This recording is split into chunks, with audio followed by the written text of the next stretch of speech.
సునాదస్వరము October 11. ఈ గొప్ప సైన్యమునకు మీరు భయపడకుడి, జడియకుడి.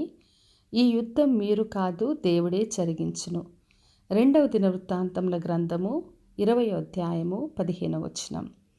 యెహోషాపాతు రాజుపైనకి శత్రువులు యుద్ధం కొరకు వచ్చినప్పుడు ఆయన ఎంతగానో భయపడ్డాడు. దేవుని సన్నిధిలో ఉపవాసం ఉండి ప్రార్థన చేశాడు. దేవా, ఇంత గొప్ప సైన్యంతో యుద్ధం చేయడానికి నాకు శక్తి చాలదు, ఏం చేయాలో తోచదు, నీవే నాకు దిక్కని ప్రార్థన చేశాడు. అప్పుడు యెహోవా దేవుడు ఆయనకి వాగ్దానం చేశాడు, ఈ గొప్ప సైన్యమునకు మీరు భయపడొద్దు, చెడియొద్దు. ఈ యుద్ధం మీరు కాదు, దేవుడే జరిగించరని వాగ్దానం చేశాడు.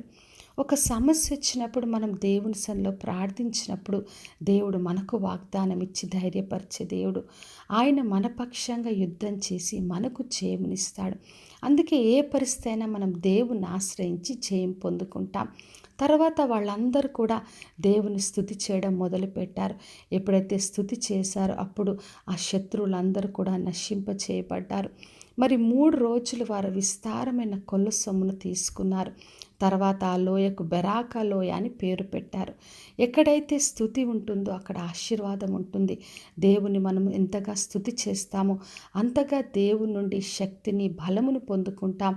దేవుని నుండి గొప్ప అద్భుత కార్యాలు పొందుకుంటాం.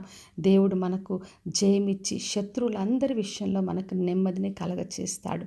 అపోస్తల కార్యములు 16వ అధ్యాయం 25వ వచనంలో పౌలు శీలల్ని బంధించి చెరసాలలో వేసినప్పుడు వారు దేవునికి ప్రార్థన చేస్తూ పాటలు పాడుతూ కీర్తిస్తున్నారు.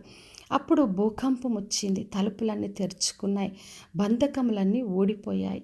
స్తుతి చేస్తున్నప్పుడు అంత గొప్ప కార్యాలు జరుగుతాయి. మనకి ఎటువంటి సమస్యలున్నా భయపడకుండా దేవుని స్తుతి చేస్తూ ఆయన ఇచ్చిన వాగ్దానం పట్టి ప్రార్థిస్తున్నప్పుడు దేవుడు మన జీవితంలో అద్భుత కార్యాలు చేస్తాడు.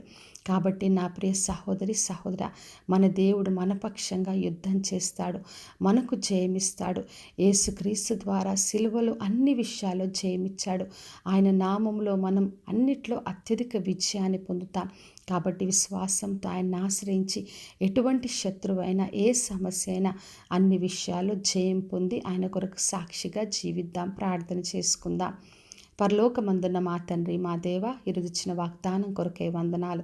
ప్రతి ఒక్కరిని దీవించి ఆశ్రయించండి తండ్రి.